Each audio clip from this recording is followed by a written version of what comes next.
but just making sure. So I want to thank everybody for coming today to our um, February Lunch and Learn. Happy Valentine's Day to everybody. It's hard to believe here we are like midwinter.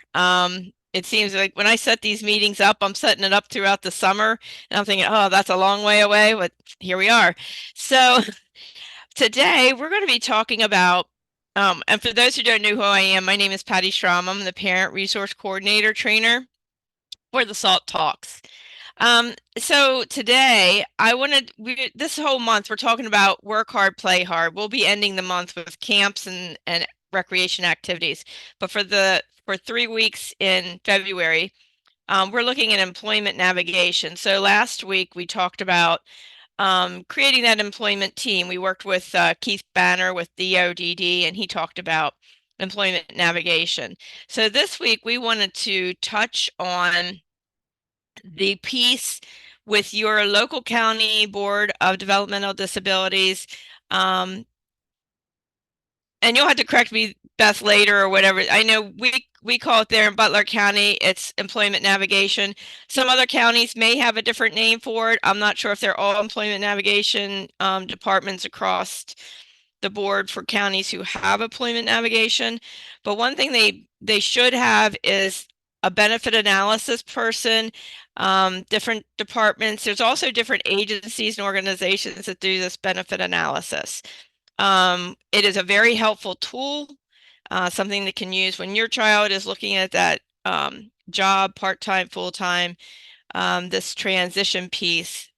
All these organizations, the employment navigation piece and the benefit analysis are so important. So that's what I wanted to touch on today, so the parents have a complete picture. So Beth or Libby, I'll turn it over to either one of you, whoever's going first. You can introduce yourselves if you want and talk a little bit about what, your roles are. Well, hi Yes, everyone. absolutely. Oh, you can go first, Libby. No, you're fine. I'm Libby Grove. We're both Elizabeth, so it can be kind of confusing. So I go by Libby and she goes by Beth. But I am the employment navigator for Butler County Board of DD. And like Patty said, benefits analysis is a great tool and one that we highly recommend everyone have, especially if they are receiving Social Security, if that's supplemental income or SSDI. Also helps understand Medicaid as well and how working would affect the Medicaid or potentially could affect Medicaid. And so my role would be once your kiddos transition to the adult world, and even if they're in Project Life, Project Search, if they are interested in learning more about what it looks like to work into the community, I come to meet with families, teams, discuss options and resources. And it could be something, my kids never worked, but they want to know more about it and we want to see where their skill sets lie. We have tools and resources for that, different community-based assessments. And I don't want to get too far into it and confuse everyone because I don't know what Patty has going on, but I also know Beth has a presentation that she has prepared for us to follow along to. But yes, I am the face for employment navigation. Okay, and I'll go next. So I'm Elizabeth Risner. Like Libby said, I go by Beth so that we don't confuse all the parents and our coworkers even. My job primarily is I support our employment service providers to make sure so when they have accreditation coming up or they need help with a case, I am their go-to person. I also do a lot out in the community to spread the word about the value in hiring the people that we support. So for example, I attend Chamber of Commerce meetings. I will go out to businesses that want to become employment partners and help them, make sure that they're accommodating to our individuals, that they have the supports in place to make it a smooth transition. And then, of course, my favorite part of the job is to do the benefits analysis. I have a strong Medicaid background because I came from county JFS. So that is important to me that people understand how public assistance will impact how the benefits will be impacted. Um, So we're going to make this really informal. If you have any questions on a certain slide, just stop me as we go through. But I kind of just wanted to give an overview of, first of all, how we handle things in Butler County, and then as a bigger scope, what are the particular services that we offer. So Patty, if you want to go to the next slide here. So let's look at where we stand right now in Butler County. We have, I did a little pie chart here, but just to give you an idea, these are our adults currently age 18 and over.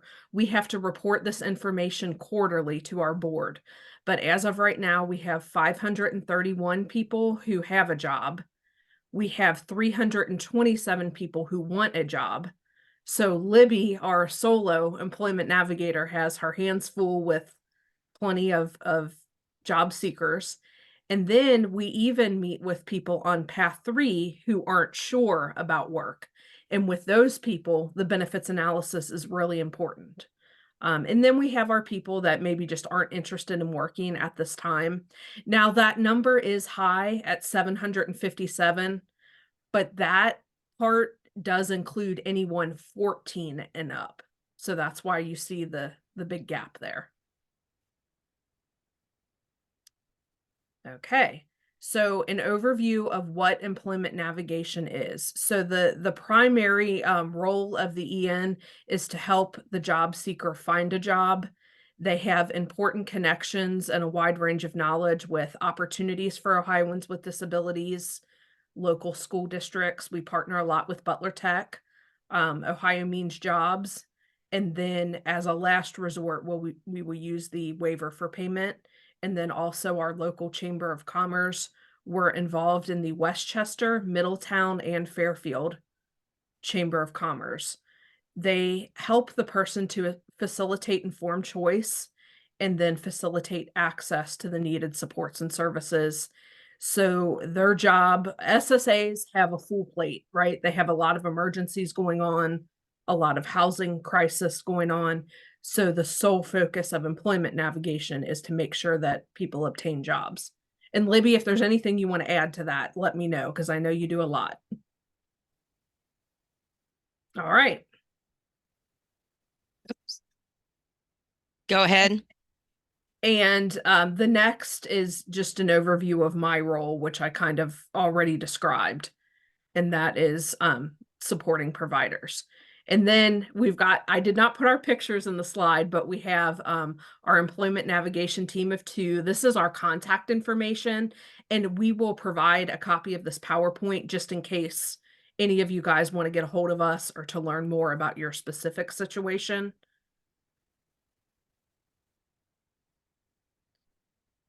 So how do I know if someone is work ready or not? You're going to first want to consider their physical and mental health of the person. Do they have do they need any accommodations? Do they have any restrictions at work, such as limitation on their lifting or standing, or do they have seizures? Anything physical, you would want to make sure that they have doctor's clearance to work so that it's safe. Do they have regular contact with their primary care doctor or any specialists that they might see?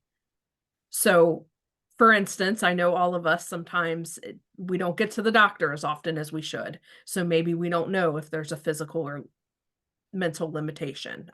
So we encourage everyone, just as part of workforce readiness, that you go to the doctor. Mental health wise, are they taking their medications as prescribed? Do they have the necessary coping skills to be safe around others? Are they able to manage their emotions in a way that's appropriate? You know, so if something were to pop up and happen at work, do they have the coping skills to settle themselves down? And then are they able to have appropriate social interactions with others? And that goes for customers and coworkers. You know, if they're in a high stress environment, such as Kroger, bagging groceries, are they able to cope with a customer that's rude or, you know, maybe upset about something?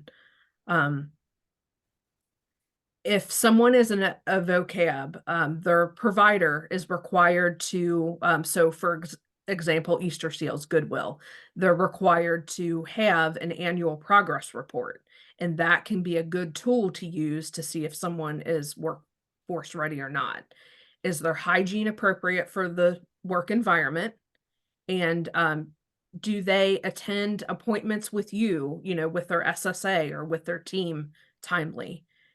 Do they follow through on what they say that they're going to do? And then is their stamina and focus enough to work at a competitive level?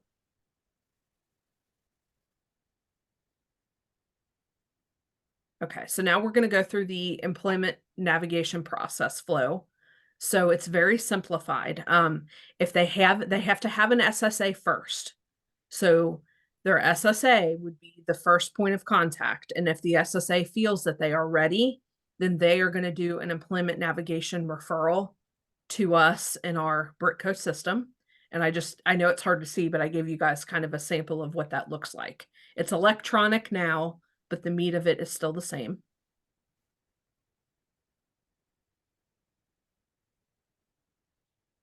Okay, so what happens after the EN referral is submitted? All the referrals go to me, and I'm going to look through at their current ISP. I'm going to reach out to the SSA to gather more information, determine if there's any barriers. And I just put a note in here that we're all about person-centered planning. So the individual is what's going to drive this. We're going to meet with them and focus on what they want first and hope that that leads to them achieving their goals for their life. Beth, I just wanted to make a mention too, the ISP, for those who don't know that are still in school, the ISP is something that it's like you have your IEP in school, and then when they graduate, you have that ISP, just to make sure they understand that that's what that ISP is. Yes, and your support coordinator is the creator of, now we call it the Ohio ISP, so I need to update my wording on there. But it will go through outcomes and action steps to achieve those outcomes. So it's basically similar to the IEP in that it's creating a holistic plan for the person. All right, and then if all goes well at the initial part of the process, then Libby steps in and she does her EN intake assessment. And here's a copy of what that looks like. And she's going to go over what the long-term plan is. And then she's going to go over the basics of, could you pass a background check? Could you pass a drug test? Do you have an email that's appropriate? Do you have a way that they can contact you? Do you have your birth certificate? All those important pieces to set the person up for success. Libby, did you want to add anything else that you might go over on the intake meeting? Just to get to know the client, an individual, if they participate in Project Life, Project Search, what they enjoyed the most, any work studies, the motivation for working. Is it because they see older sister or older brother do it? Is it because mom and dad are pushing them to? Is it because they believe that's the next step in life? Once you get out of school, you get a job. Just to understand the motivation behind working, because that'll also determine what area might their niche be, or what direction we need to take to determine what areas of employment they may be successful in.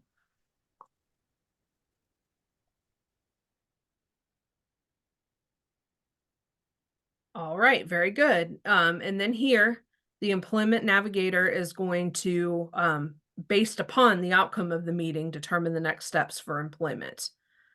So even if the individual has a waiver, which thank goodness more and more people are starting to get them now, we really want to focus on the waiver as the payer of last resort.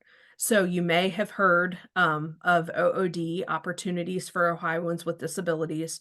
We partner with them quite a bit to cover the first 90 days of employment or longer, depending on the person's needs. That will be our front door. We start with them. But if there are scenarios that say an individual is going to be evicted if they don't have a job, or it's an emergency situation, then we could go ahead and jump and use the waiver funding. And I put that in here, that exceptions can be made for extreme circumstances. anyone that is on, we have what we call paths to employment. So anyone that is on a path 1, meaning they have a job or they want to find a better job, or they're on a path 2, they're looking for employment, we require in the Ohio ISP that they have an outcome and action steps related to getting a job or maintaining the job. So it's required that the SSA put that in the ISP. And then the role of the EN is to determine next steps to advance the individual forward on the path to employment. Now, that is not always OOD. We have some people, for instance, that may want to go back to school. So we partner a lot with Ohio Means Jobs to make that happen. Or they may want to do volunteer work. We're starting to see an increase, especially after COVID, of people who want to go back and revisit the volunteer experience, or they may go into a vocational rehabilitation program to build skills before they can work. And then I put on here because there's been a lot of turnover changes, people moving to different offices, promotions with OOD. So I did try to break down the current counselors that we have in Butler County. And Libby, if I'm missing anyone on this list, we can always get those added before we send the PowerPoint out, but I just wanted to make sure that you had a good reference. And then I put a sample of what the OOD application looks like and who to send that to. And we also have OOD speaking next week. So they'll get to meet anyone who attends next week's session of SALT Talks on Tuesday night. Will get to meet OOD as well. Well, then that's a good segue. Then they'll have their contact information ahead of time. Okay, and then I just put on this slide here just some contact information about Ohio Means Jobs for anyone that wants to go back to school, or they do OJT on the job training, where if someone, doesn't have the luxury, maybe financially, where they can't go back to school, then they can get registered to do on the job training and actually learn the job hands-on. They are required to take a TABE test, testing adult basic education, and then the work keys test. And then for more information about that process, you can contact Melissa O'Brien.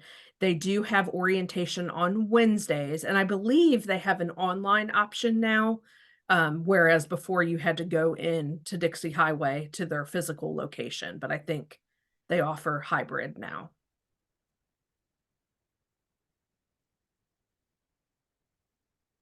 So actions towards employment. Once the EN has established the employment plan with the individual and utilized all alternative resource, the next step is to look into what kind of supports are going to be needed and how they should be utilized to prepare the person. And then also guidance, more so an internal process of how to complete the authorization form. But the EN will take care of that aspect of it. The EN and SSA will kind of work in tandem together to get the authorizations forms completed.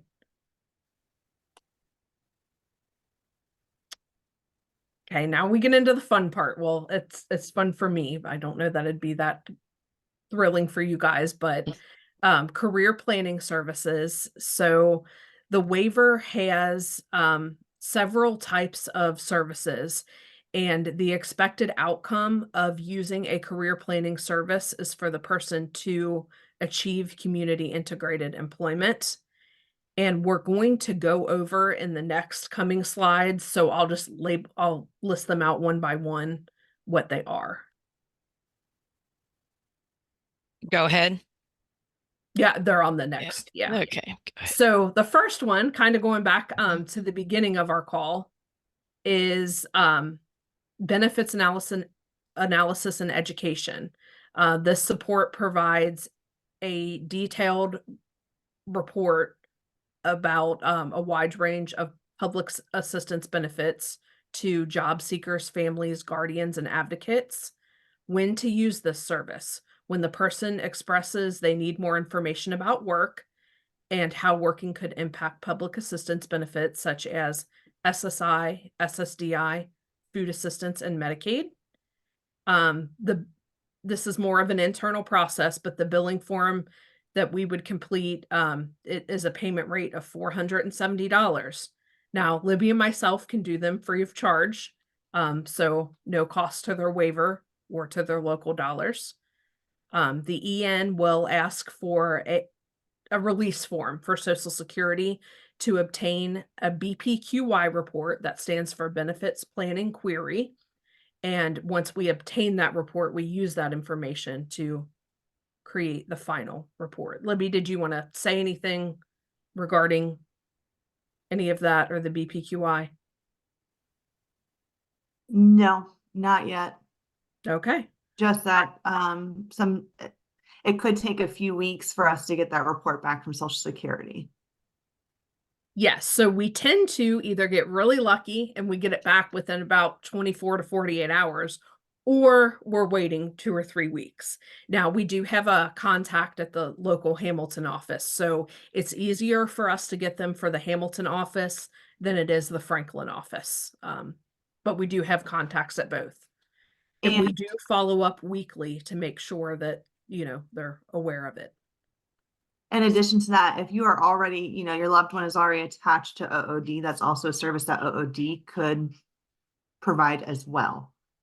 Yes. That wouldn't be a cost to the client. So Yes, I would say the largest provider that does those, besides county boards, your legal aid offices do them, and then also capabilities. So and I know you probably can't see it very well, but it basically goes over what type of benefit the person is getting, SSDI or SSI or both, the date of entitlement, um, the family cash benefit amount, and when their review cycle is, if they have a payee or not. And then there's a second page. I don't know if you want to forward to the next slide there and see. I didn't do the second page, but it gives a work history. So it'll have all the earnings that they've had for the person since they first started working. So I went ahead, because this is probably our most common question, is what are the need standards? So for SSDI, they have SGA level, which stands for substantial gainful activity. It is $1,550 per month. And then if a person is blind, it is $2,590. So what that means is that is the level that Social Security establishes that you cannot make more than and still be eligible. They allow you to get 9 trial work months, and a trial work month is $1,110 per month. Once your 9 months are up, then you move into a 36-month period called the EPE, the extended period of eligibility. And after the 36-month, the clock is up. So they're basically gauging your wages month to month to see if you're under that SGA level or not. And then if you are, say, I want to start working full time and I'm making great money, you have a 5-year grace period called extended eligibility, or EXR, expedited reinstatement, that you can reapply for Social Security without having to go through all the medical red tape. So that is protected. And next, let's talk about SSI. So the FBR, or federal benefit rate, is now $943 gross. So a month. So if a person has 0 earnings, that 943 is going to be the maximum amount that they're getting. And then for a couple, 1,415. A lot of times you will have recipients ask you, what is the most I can make and still remain eligible for some SSI? And that amount is known as the break-even point, and that is $1,971 per month. And I have it labeled here for you. That's the maximum amount per month that can be earned before SSI reduces to 0. And then, of course, I would love to see these resource limits increase a little bit, but unfortunately, they're still $2,000 for an individual and $3,000 for a couple. I know that there is some federal regulations coming in that are trying to up that, I believe, to 10,000. So let's all cross our fingers that that actually ends up happening, because I think that would be great. The student earned income exclusion is $2,290 per month or $9,230 per year. So a lot of times with students, you will see that they work a seasonal job, such as Kings Island. That means that their income would not count up to that amount, and they would remain getting their full SSI check. And then the Medicaid need standards will not actually officially change until March, but here's what they are now. So for Medicaid buy-in, $1,823 with no premium, and then you can earn up to $3,038 and have a small premium. And then the SIL level, which we hear a lot about in the DD world, the special needs income level is $2,742 and will increase to $2,829. It's always 3 times the federal benefit rate. So that's a good way to remember it. So this 943 up here, it's always going to be 3 times that to get to that.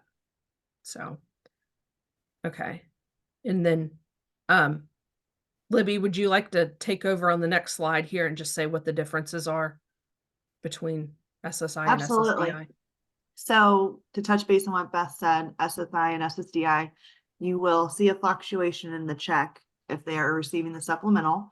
If it's SSDI, as long as they don't go over the substantial gainful activity amount, their check will remain intact. So what they are receiving in SSDI, that check will not fluctuate if they are working.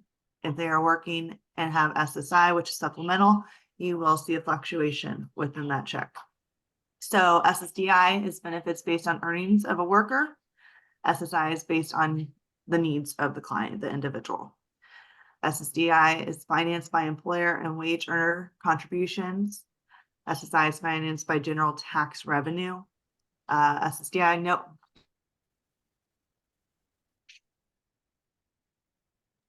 Sorry, I just got a kitten and she decided to jump up on the computer and mute. So SSDI, no income or resource limits.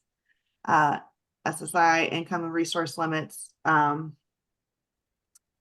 For SSDI, must have appropriate number of credits depending on age of disability onset.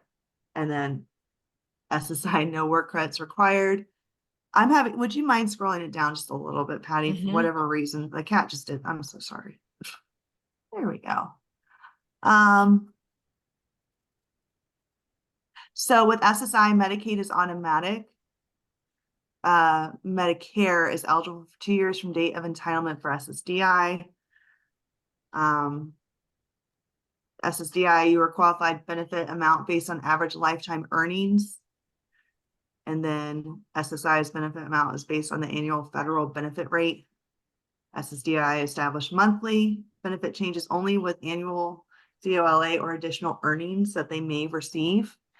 And then SSI is the monthly benefit changes annually and fluctuates with accountable earnings.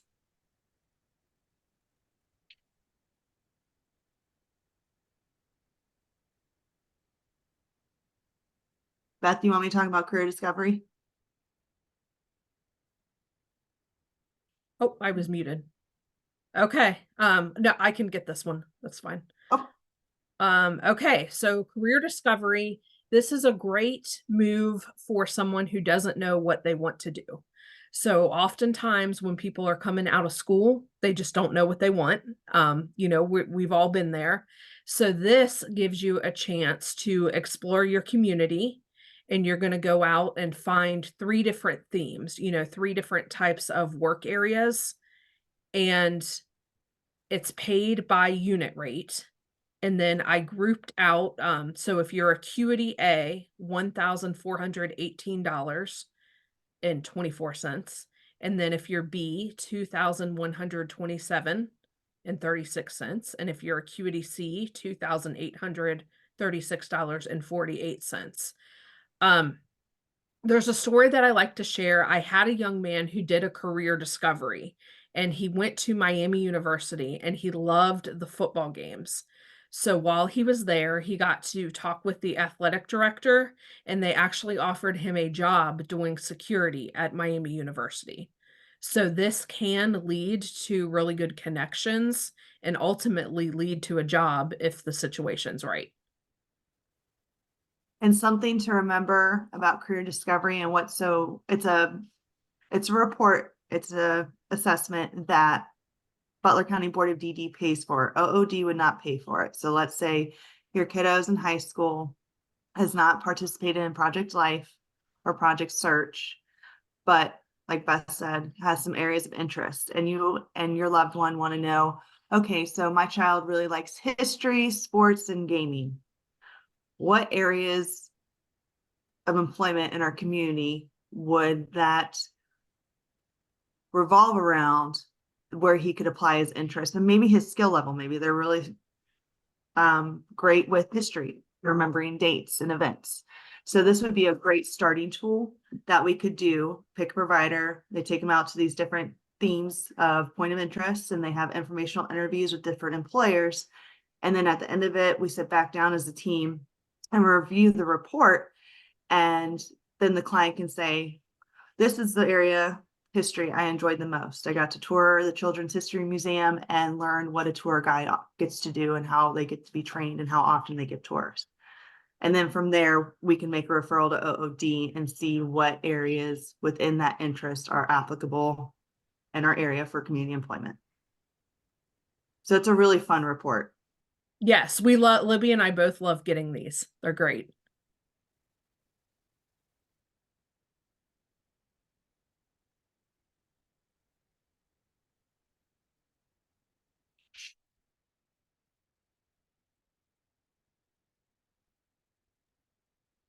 Okay, and then career exploration.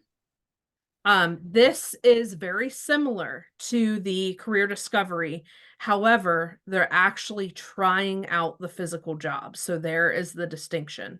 So they're going to a warehouse setting, a fast food setting, a hospitality setting, and they get a chance to actually hands-on see how they interact with the coworkers, see how they interact with the supervisors.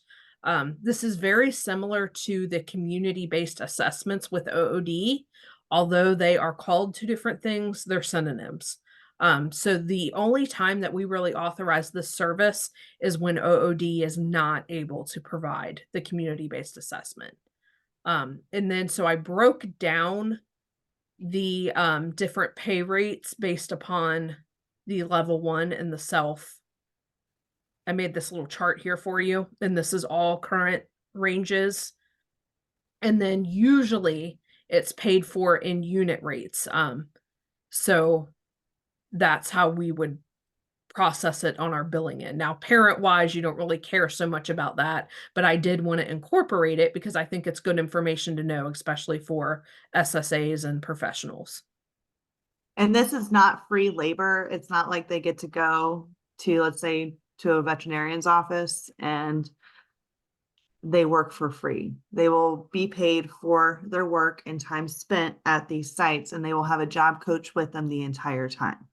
So it's not like you just drop them off and there you have it. There is a job coach present with them. And once again, at the end of the span of 1 week to 2 weeks, we review as a team their strengths at the job site and their areas of challenges.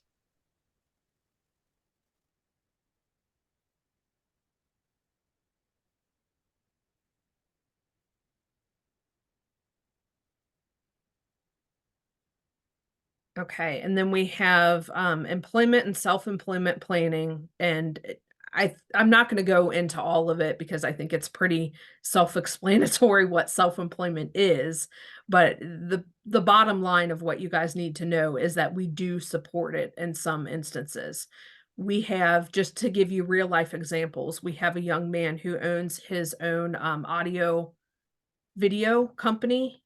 He goes out during the summer times and will get footage of storms, which I think is pretty neat. And and he does have a paid support provider that goes with him. We have Stevens Wood Shop in Middletown.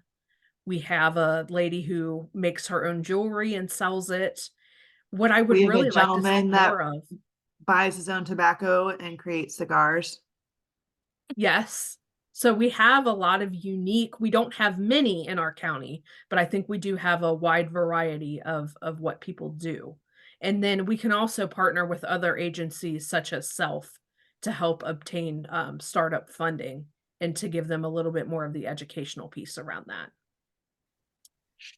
And then I also included all the billing rates, but again, that it's not really anything that you would need to focus on.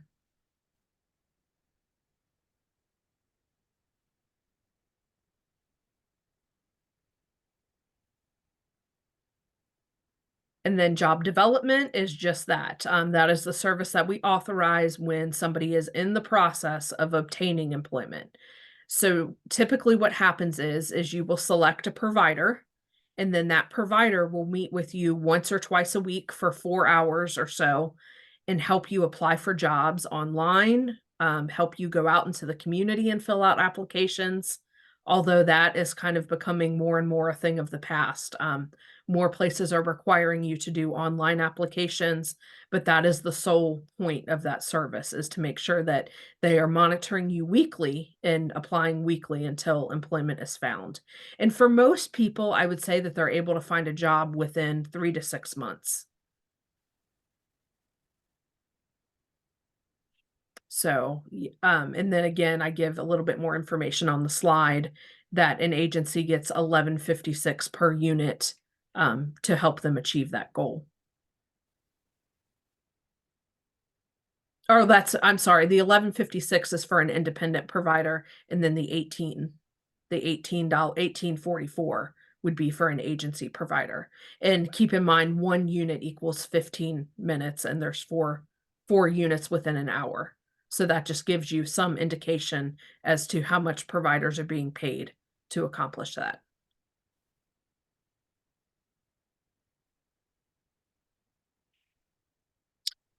So situational observation and assessment. We can do this for somebody who wants to see how they're performing on a certain job site, and then taking a look at like their interpersonal skills. How do they behave at the workplace? How do they what is their pace in a vocational setting? Are they ready to work at a competitive level? And so you can do 4 of these per span. So it's kind of nice. So if the person, say they got a job and lost a job quickly, well, then you would want to do one of these situational observation assessments to see where they went wrong to help them maintain the future employment. And they have to be done within 30 days.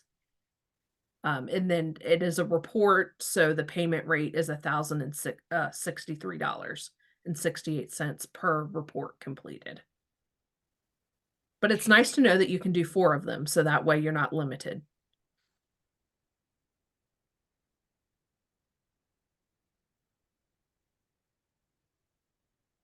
Work site accessibility. This includes identifying needs for work site accommodations that allow the job seeker or job holder to either gain, retain, or enhance employment or self-employment. And these would be really good. For example, like if somebody is working at Kroger and they can't reach the top shelf, or their timing is slow on bagging the groceries. The provider can come in and say, okay, what accommodations can we make for this person? Do they need a chair to sit in? Do they need a grabber or something to get to that top shelf? So it does a really good job of what can we do as a county to provide extra supports, and where are they falling short, or what are the barriers? And then those again are funded in unit rates of 1844 for agency. And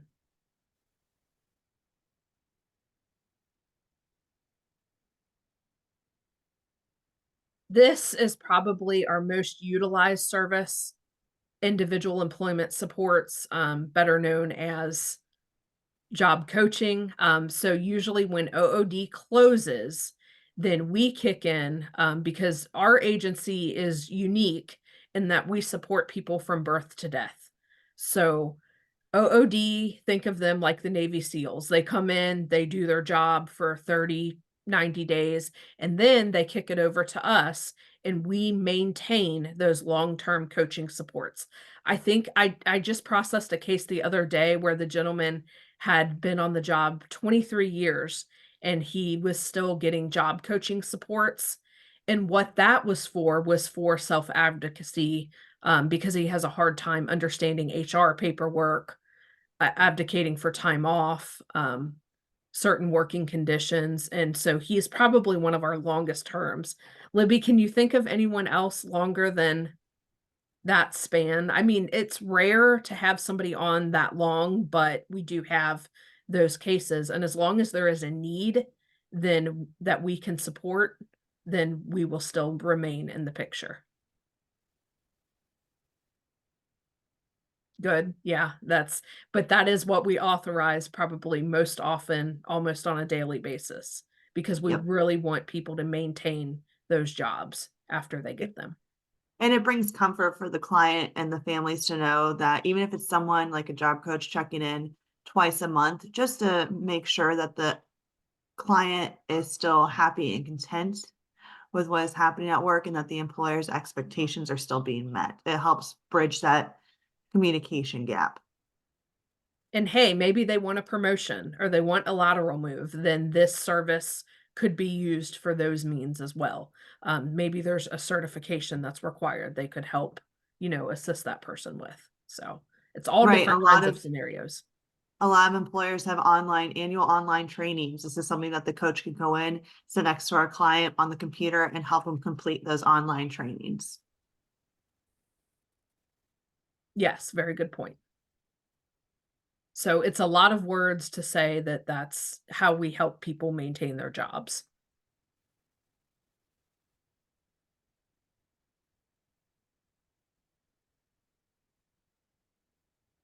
And again, this is more for SSA staff. So a lot of times for job coaching, the goal is to start intensive.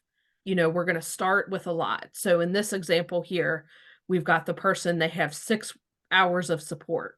And then we want to slowly taper that down, again, based upon the person's ability. So we may start with 6 hours a week, then go down to 4, then 2, then 1, and then, hey, maybe they don't need coaching at all, or maybe they just need that ongoing 2 hours per month. The key here is you need to justify why you need the service. So our supervisors will ask us every time that we authorize, what type of service is that coach providing? And as long as we can justify that, then we can do the hours for you. It's the reports that we get that are the same that the provider may not showcase what they're actually doing is the ones that don't get approved. But again, it's always good to be able to dwindle down and let that person use natural supports and be as independent on the job as possible. And I think from experience too, I noticed a lot of when your child works on the job, there's like people around him as coworkers, they begin to support that person as Yes, well. and that's the ideal situation, and that's why we try to work with employers that we know are already supportive, so they've already got a team in place. The best example I can think of that is an employer called the Collecting Warehouse. They have a young lady that has a whole support team there with her. She knows who to contact if she has a question. She has seizures, so they have a health protocol in place, and they're very good at corresponding with her parents as well, and tracking her progress. So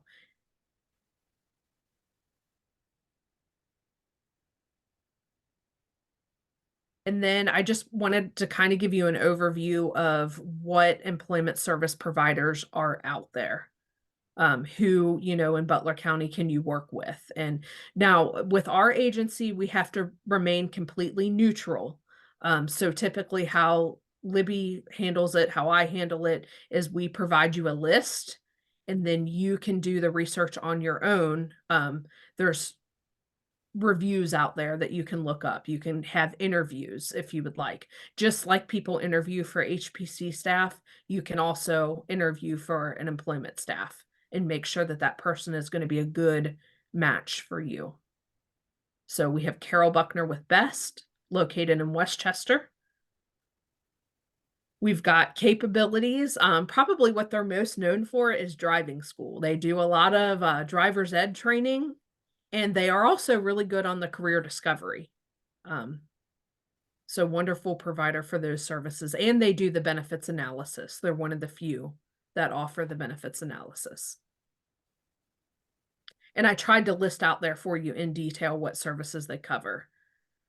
The lovely Easter Seals, I think their specialty is vocational rehabilitation, but then they also have a wonderful community service department. And then Creative Connections, Tammy Peel. She's small. She has a small agency, but she does really well serving the clients that she has. And then the Achievement Center, they are also a very small agency, but I believe that they do well in helping people maintain employment. And then, everybody's got their certain employment connections too that they have.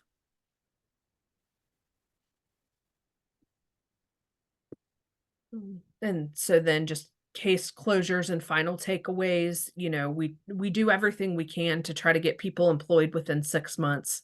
Poor Libby tries to keep her caseload low, but that 55 is just not, it's more what, Libby, like 75, 80. It's closer to 80 now. Yeah.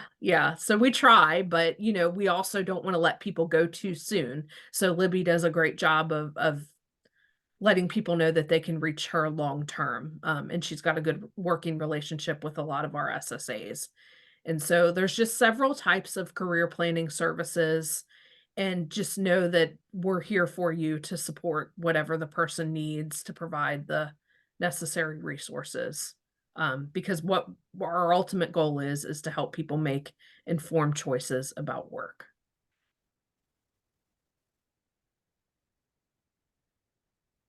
Okay.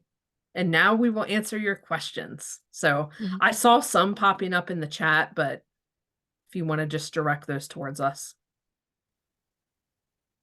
And I'll leave this up here for a minute. Feel free to raise your hand or unmute if you have a specific question. They covered a lot of information.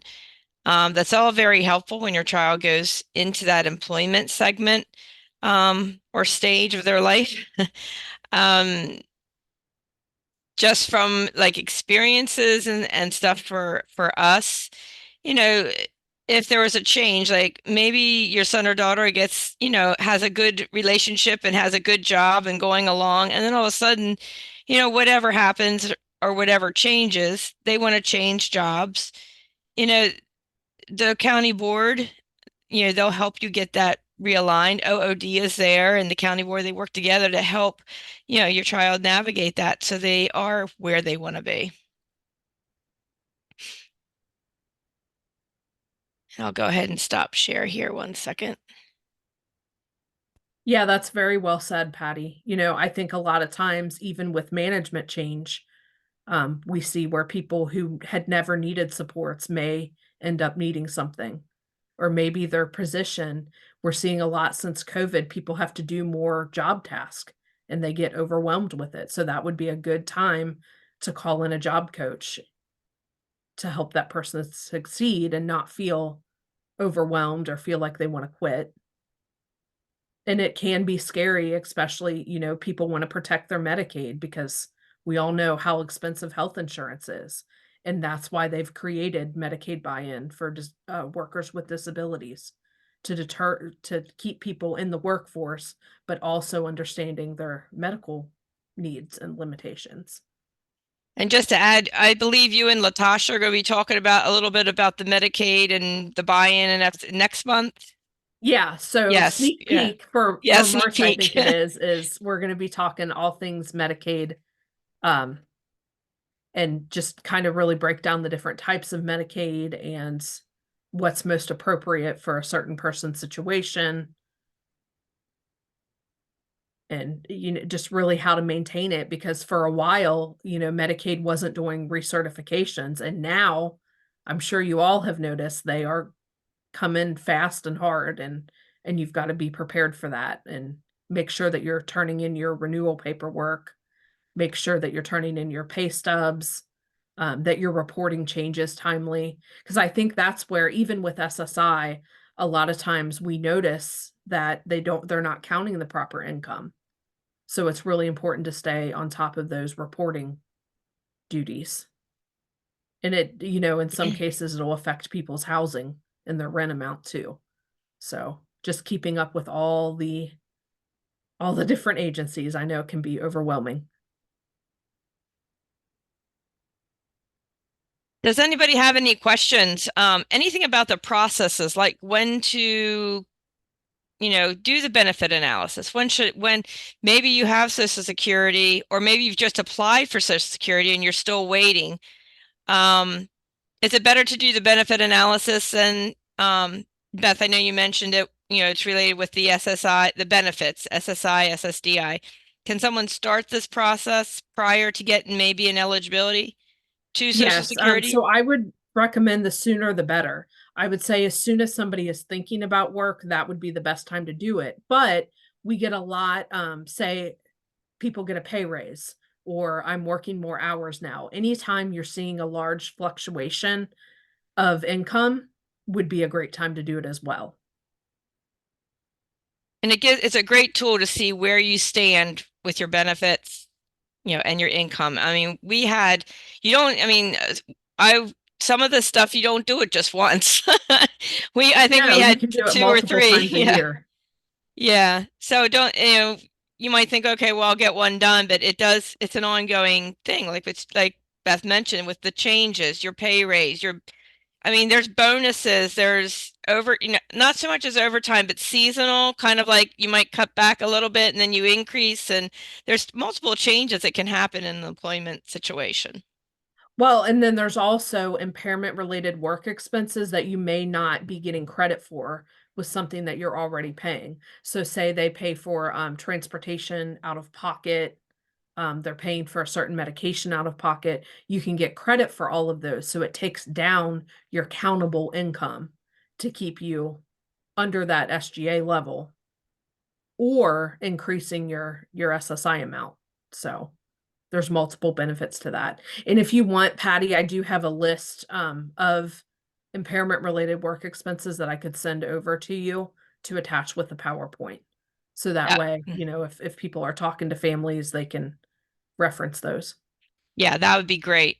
I think Okay. the more information, we can never have enough, even though sometimes it does get overwhelming, but just being able to break it down and go through it, I think it's a big help listening to, like you and Libby speak about things and address things, and then we know what we need to look at or um, look into more, explore further.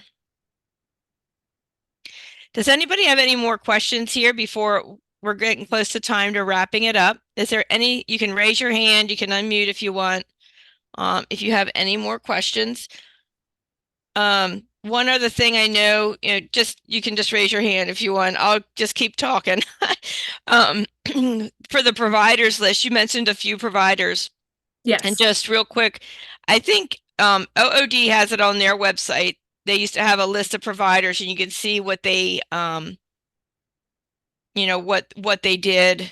You The can see a report full card, so list. to speak, is on Yeah, there. Yeah. And it tells you like their job placement rate, the amount of time on average that it takes for them to place someone in a job. So it really is a helpful tool to see ahead of time. And a lot of providers take pride in that. They work really hard throughout the year to make sure that they, achieve a good score and that people are happy with their services. But We're but lucky here, good. I think, in Oh, Butler County too. we are lucky in Butler County. I will say this, not every provider OOD has a contract with, Butler County has a contract with. And that would be a conversation you would have throughout the process of when you pick a provider for employment supports. Your SSA or myself or Beth would be able to tell you, yes, we have a contract with Buckner, Best, or Easter Seal. So once OOD closes, they can continue to work with the same coach hopefully the same coach and the same provider. If we do not have a contract with them, then we'd have to pick someone new to step in for those employment supports once OOD closes. But that would be something your team would update you on as you go through the process. Yes, and we can get providers added and get them contracts, but it is a very lengthy process, and they do have to meet with our provider team, two ladies, Kathy Borders and Amy Winkler, to get that process started. So my advice would be to start early, so that they have time to do all the certification that is required.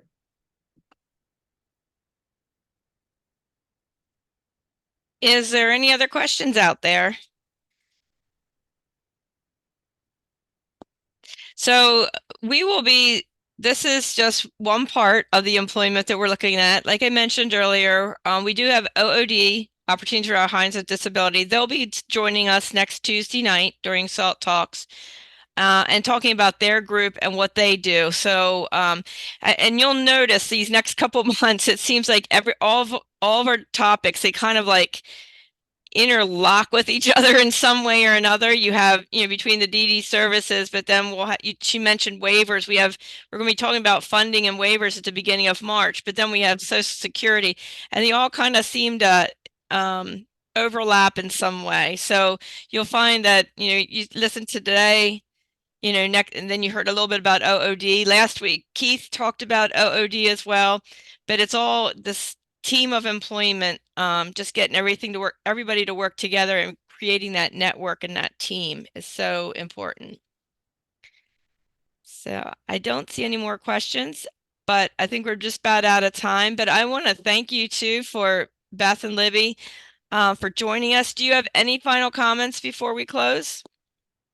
Yes, thanks everyone for having us. I would just say that I think SALT Talks is a great resource. A lot of times I find myself on certain topics going back, and I would love to see you guys at the Medicaid one so we can talk Medicaid. Yeah. And yes, I know employment is such a taboo topic because of that resource limit and Medicaid, but just talk to your team, talk to me or Beth. It's not as scary as it has been made out to be. And it can be very beneficial to you, the family unit, to your loved one, and to the community. So just talking about it, I could help break down some of those fears. So Wonderful. Thank you both again for talking today. And if anyone has any questions following this, or if you're, when we've recorded it, so if you're listening, you're like, gee, I need to really touch base with someone or have a question, just feel free to reach out to me or the speakers on here. It's always been great to be able to work in partnership with so many people to be able to help answer questions that people may have. So thank you all again for attending, and I hope to see you again. Let's see. Well, next Tuesday night is our OOD presentation. And then, of course, as Beth mentioned, our Lunch and Learn next month is in March. It's the second Wednesday of every month. So hope to see you all then. Thank you. Thank All you, right, bye guys. guys. See ya. Bye.